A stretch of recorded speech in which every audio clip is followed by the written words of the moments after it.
Salut à toi et bienvenue sur PostCanap. Je m'appelle Hugo, je suis enseignant d'activité physique adaptée et sur cette vidéo, je souhaite te parler de la prescription d'activité physique adaptée.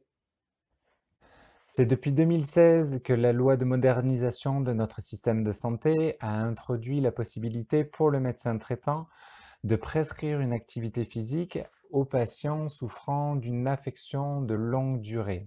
Cette loi reconnaît l'activité physique comme une thérapie non médicamenteuse et du coup met en avant son efficacité sur la santé à la fois physique, psychique et sociale. Elle encourage les médecins à prescrire davantage d'activité physique en leur précisant, en fonction du type de patient qu'ils ont, ou plutôt en fonction du phénotype, c'est-à-dire du degré de limitation de leur patient, vers quel type de professionnel il leur est conseillé de les orienter. Elle encourage ainsi les médecins à prescrire davantage d'activités physiques pour ce public bien précis, les personnes en ALD, en affection de longue durée, et ceci pourrait toucher en France bien plus de 10 millions de personnes. Pour soutenir cette démarche, par le biais de cette vidéo, je souhaite aborder cette thématique sous 4 points. Je vous proposerai tout d'abord de détailler les objectifs d'une consultation médicale qui a pour finalité la prescription d'une activité physique.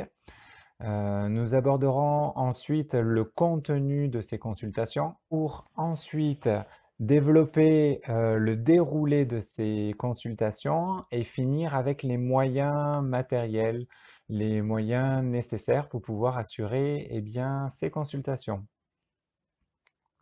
Toute cette présentation s'appuie sur des données de l'Haute Autorité de Santé, de la HAS, et plus précisément du document publié en 2019 de guide qui a pour intitulé La promotion et la consultation des prescriptions médicales à visée d'activité physique et sportive chez l'adulte. Cette vidéo se veut être, ou tout au moins essayer d'atteindre un court résumé de ces 110 pages publiées par l'HAS afin d'encourager médecins au développement de la prescription d'activité physique qui s'avère malheureusement être très peu proposée.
Alors, pour commencer avec les objectifs de la consultation médicale visant la prescription d'une activité physique. Eh bien, tout d'abord, vous comprendrez que cela doit être une consultation à part entière, uniquement tournée autour de ce sujet, de la prescription de l'activité physique. Individualisée, elle doit l'être en fonction de l'âge du patient, mais aussi en fonction de son rapport aux activités physiques, c'est-à-dire les expériences qu'il a pu avoir avec des activités, ses goûts, son rapport au mouvement, culturellement, comment il le voit, comment il l'entend, mais aussi en tenant compte de ses capacités physiques, psychiques et sociales, sa capacité, par exemple, à s'intégrer dans un groupe ou pas, ainsi que ses capacités cognitives aussi pour comprendre la traduction, le partage de consignes au sein de séances en activité physique. Individualisée, elle doit également être bien sûr adaptée à l'état de santé du patient et plus particulièrement, vu que cela touche les personnes en affection de longue durée, elle doit être adaptée à la maladie chronique, à la ou les maladies chroniques du patient conseillé. Enfin, elle se doit également être réaliste et réalisable. Qu'est-ce que ça veut dire réaliste et réalisable? C'est-à-dire que l'on doit essayer de répondre au mieux aux objectifs et aux préférences du patient, à ses goûts, à ses envies, mais aussi en tenant compte des ressources en activité physique que la personne doit ou peut avoir dans son environnement. Donc les ressources, ça peut être les ressources matérielles, comme les ressources professionnelles aussi, ou bénévoles, proches de lui, afin de pouvoir eh bien, s'essayer à une pratique d'activité physique. Enfin, ce sont des éléments réalistes et réalisables qui, s'ils le sont, permettront la pratique sur le long terme. Et pour finir, cette consultation visant la prescription d'activité physique se doit être suivie. Suivie car un changement de comportement vers des habitudes de vie plus dynamiques, eh bien malheureusement, ce n'est pas quelque chose qui se prescrit, ce n'est pas quelque chose d'automatique comme un médicament. Je le prends et paf, ça donne un effet. Je signe sur un papier, vous allez essayer d'être plus dynamique et paf, demain elle le sent. Non, ce n'est pas du tout cela. D'où l'intérêt d'un suivi pour tenir compte de l'évolution du patient, de son évolution au niveau de sa condition physique, mais aussi au niveau de ses besoins et de ses objectifs, euh, afin de permettre que ces pratiques soient sécures, en toute sécurité, mais efficaces aussi par rapport aux objectifs visés. Le fait d'être suivi, cela permet d'avoir plutôt la possibilité d'orienter les patients vers les bonnes personnes aussi. Je vous l'ai dit en introduction, la loi incitant les médecins à prescrire plus d'activité physique est très précise à ce niveau-là.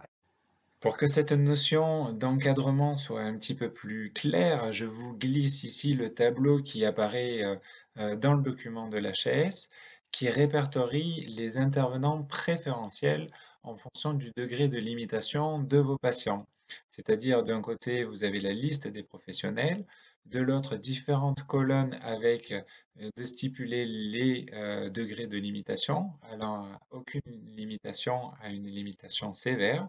Et vous avez tout simplement à vous répertorier au centre du tableau, à voir là où se trouve le plus de petits plus pour savoir vers quel type de professionnel il est recommandé d'envoyer ou plutôt de réorienter vos patients. Et pour compléter cette notion, un second tableau qui est intitulé tableau des phénotypes ou plutôt tableau qui précise pour chacun degré de limitation, eh bien, en fonction d'aspects neuromusculaires, ostéo-articulaires, d'endurance de force, de capacité à la marche ou encore de fonction sensorielle, eh bien, quels sont des indicateurs types pour pouvoir déterminer le degré de limitation de vos patients. Il s'agit là d'un tableau qui fut édité par l'ARS, l'Agence régionale de la santé de la Bretagne. Ça date de 2017. Plusieurs ARS sont dotés d'outils reprenant ces mêmes indicateurs sur les trois aspects, fonction locomotrice, fonction cérébrale et fonction sensorielle. Ici, tout est regroupé sur les trois fonctions et pour les quatre niveaux de limitation. C'est pour cela voilà, que je trouvais le plus judicieux de vous proposer ce tableau ici. Le fait de pouvoir être suivi, eh bien, ce sera un moyen aussi de pouvoir aborder d'autres habitudes de vie, pouvant représenter d'autres facteurs de risque à la sédentarité ou à l'inactivité physique, comme l'alcool, comme une mauvaise alimentation, comme le tabac, le stress ou encore le sommeil. Cela permettra de surveiller les traitements aussi de ces patients qui pourraient avoir un impact sur leur pratique d'activité physique et ainsi créer des barrières, des incompréhensions ou des problématiques. Du coup, des informations très importantes à partager à vos patients et aux personnes qui encadreront ces usagers. Et surtout, ce suivi, eh bien, il vise l'autonomie du patient in fine.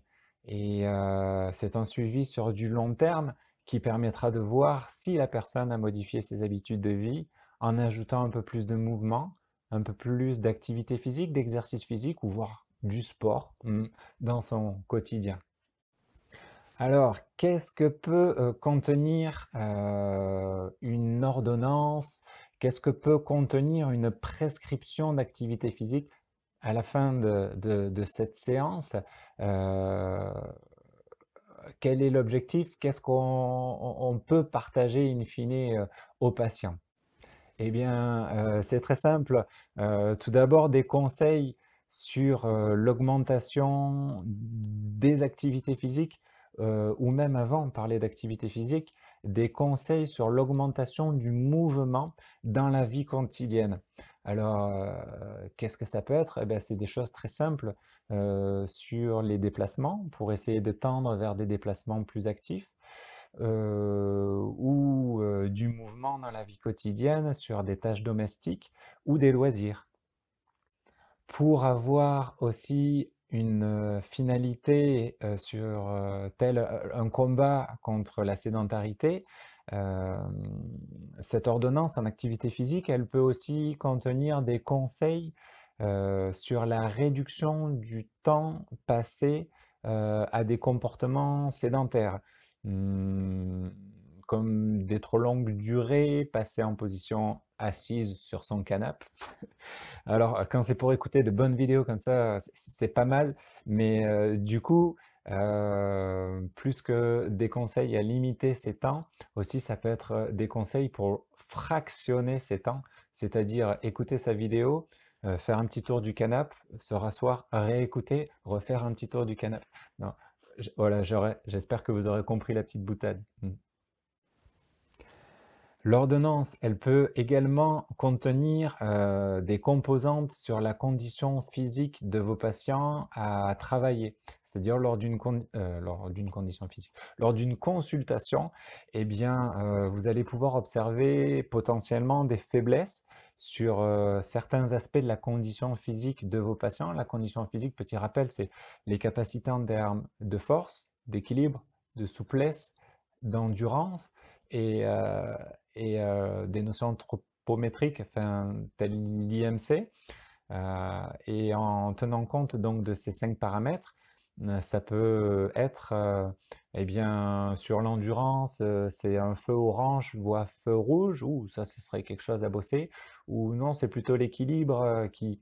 Voilà. Et partir sur des idées comme celle-ci afin d'essayer d'aiguiller le patient. Pour aller encore un petit peu plus loin dans ces notions, de donner des conseils sur des éléments précis de la condition physique, eh bien l'HAS nous dit que cela peut eh bien, carrément aboutir sur une programmation d'activité physique.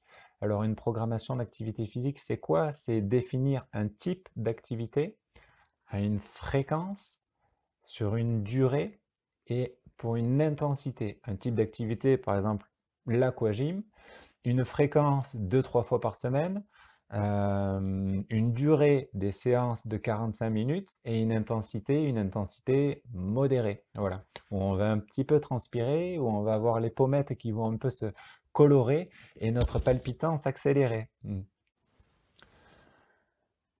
Une ordonnance en activité physique aussi top de top pourrait contenir eh bien, une liste de ressources locales euh, à offrir pour les personnes qui souhaitent se remettre en activité physique. Alors connaître l'ensemble des professionnels, c'est pas quelque chose de facile.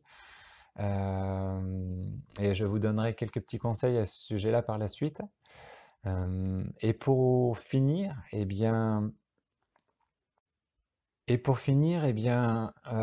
au sein de ces ordonnances, il pourrait être intéressant d'apporter des conseils en fonction des capacités physiques, on l'a dit, du patient, mais aussi de sa maladie, des indicateurs sur les limitations éventuelles à respecter.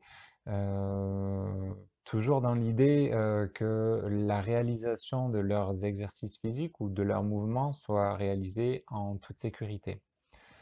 Et ce tout, eh ben, ça peut aboutir sur quoi? Ça peut aboutir sur un certificat médical d'absence de contre-indication à l'activité sportive, ancien certificat médical d'aptitude à la pratique d'activité physique, rebaptisé aujourd'hui CACI. Alors le CACI, il en existe plusieurs modèles que l'on peut retrouver sur Internet.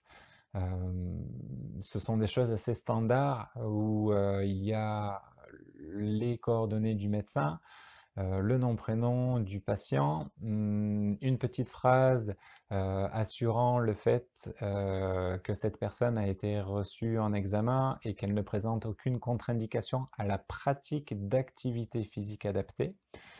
Et après, vous avez deux styles de certificats avec ceux qui laissent un grand espace pour pouvoir donner la liberté au médecin d'écrire les limitations éventuelles à tenir compte, des limitations euh, comme des aspects ostéo-articulaires, des douleurs à certains endroits précis du corps, des prothèses, des informations pour pouvoir aiguiller sur des mouvements à éviter, tout comme des limitations plutôt d'ordre physiologique, comme une fréquence cardiaque à respecter sur un effort physique, ou tout au moins ne pas dépasser, ou encore un risque d'hypoglycémie à l'effort, ou pour finir encore le port de matériel. Je revois en tête l'exemple du patient diabétique qui a son testeur de glycémie sur le bras. Le spécifier pour éviter des sports de contact, c'est quelque chose aussi qui peut être très intéressant. Il y a d'autres modèles de certificats médicaux qui font le choix de mettre sous la forme de petites coches, j'imagine pour pensant faciliter le travail du médecin, donne des indications sur des choses à éviter. Par exemple, doit éviter de sauter, petite coche. Doit éviter de faire des mouvements de rotation, petite coche. Doit éviter d'aller au sol, petite coche. D'avoir évité à faire des contacts ou des oppositions, petite coche. Et un avis de professionnel en activité physique adaptée, eh bien, quand on a ces certificats médicaux et qu'on se retrouve avec des patients qui ont tout de cocher, et ben on ne sait plus quoi faire. On se dit, ben, asseyez-vous là et surtout ne bougez plus. Voilà, c'est pour ne pas tomber dans cet extrême-là que je propose cette remarque. Quoi qu'il en soit, des modèles, il en existe beaucoup et malheureusement, c'est un des freins, je pense bien, au non-développement plus large de la prescription d'activité physique. Ça ne facilite pas les choses et j'imagine bien que les médecins peuvent se sentir perdus face à ces nombreux exemples de certificats médicaux. Des freins, il en existe bien d'autres et ce n'est pas l'objet de cette vidéo puisque comme je vous l'ai bien présenté, c'est l'objectif de la consultation.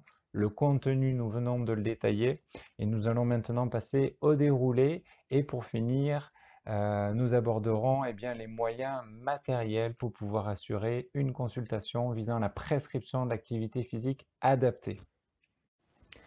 Alors, pour parler du déroulé de la consultation, la prescription d'activité physique. Tout d'abord, ça commencera par interroger le patient sur son histoire médicale et ses habitudes de vie. Savoir si elles sont plutôt dynamiques ou pas du tout dynamiques. Ensuite, il sera important d'analyser, pardon, les représentations du patient concernant l'activité physique. les représentations, si c'est quelque chose qui lui fait peur ou pas, et si c'est quelque chose qui lui semble utile ou pas. Il faudra aussi pouvoir évaluer les comportements sédentaires du patient, mais aussi évaluer son passé, son présent et son futur en termes de pratique d'activité physique, c'est-à-dire qu'est-ce qu'il pouvait faire, qu'est-ce qu'il fait aujourd'hui et sur quoi il se projette de pouvoir réaliser. Alors là, purement sur l'exercice physique. Tout au départ, je disais analyser le mouvement, donc mouvement dans la vie quotidienne, mais après aussi faire le point sur la pratique d'exercice physique. Deux choses bien différentes. Connaître plus que la représentation qu'il se fait, les éventuels freins et barrières à la non mise en action, c'est-à-dire pourquoi vous ne mettez pas en mouvement? Est-ce que c'est pour des raisons financières, géographiques, de questions de confiance en soi, de questions de la météo, de la question d'occupation familiale ou de gestion de planning, souvent des faux freins, des fausses barrières qu'il faut tout d'abord eh bien, appréhender pour faire tomber.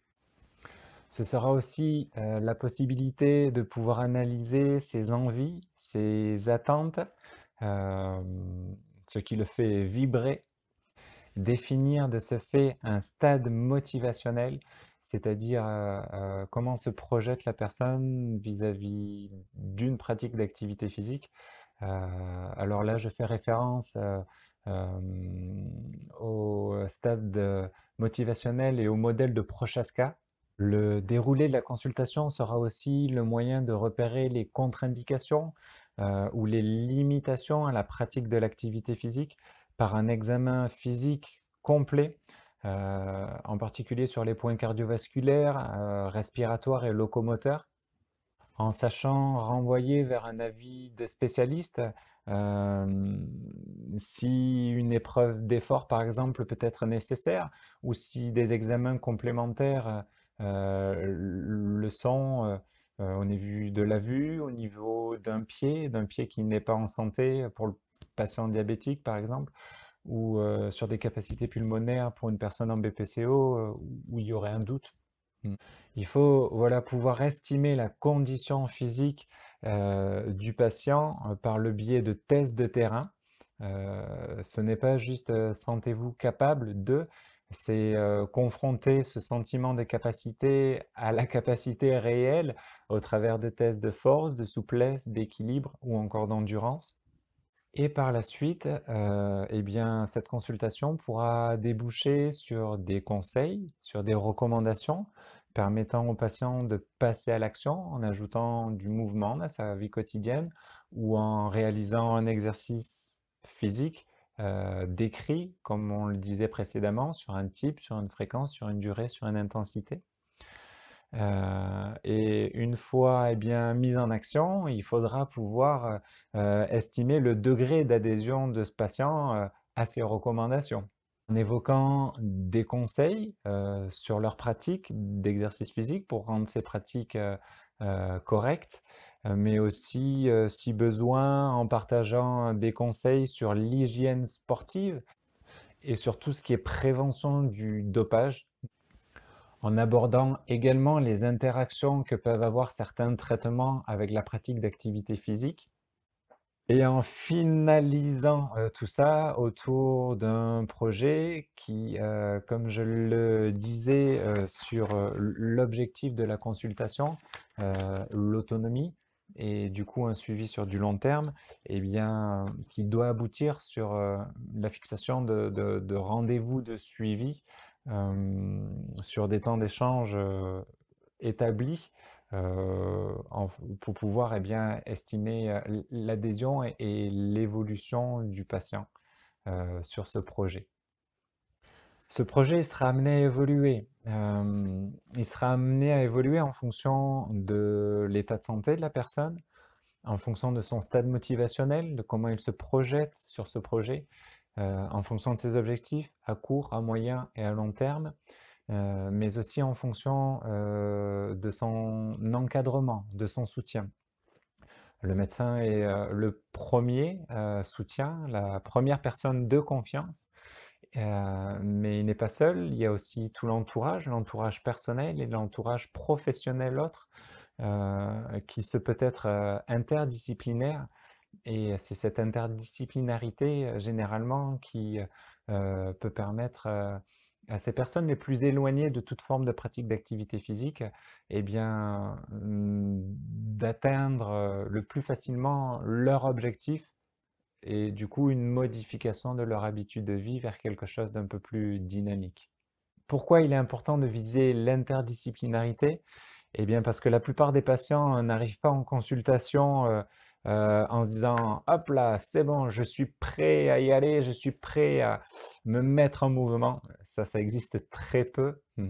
Dans ce processus d'accompagnement, afin de pouvoir partager les savoir-faire des enseignants en activité physique adaptée, je vais vous glisser une petite slide en reprenant tous les éléments que j'ai pu vous partager sur cette notion de déroulé de consultation de prescription médicale d'activité physique adaptée.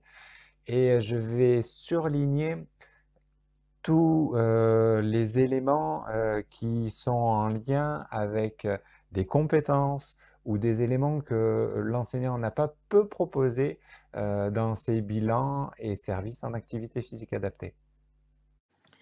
Voici la fameuse slide où je reprends l'ensemble des points que j'ai pu vous partager sur ce troisième point du déroulé de la consultation de prescription médicale d'activité physique. Comme proposé, j'ai surligné en orange l'ensemble des éléments euh, qui peuvent être en lien direct avec les savoir-faire du professionnel en activité physique adaptée. Alors, le professionnel en activité physique adaptée, c'est le seul et l'unique, l'enseignant en activité physique adaptée. C'est une invitation pour vous encourager à aller vers ces professionnels afin de faire de belles rencontres interdisciplinaires et surtout pour pouvoir viser ensemble des accompagnements de qualité.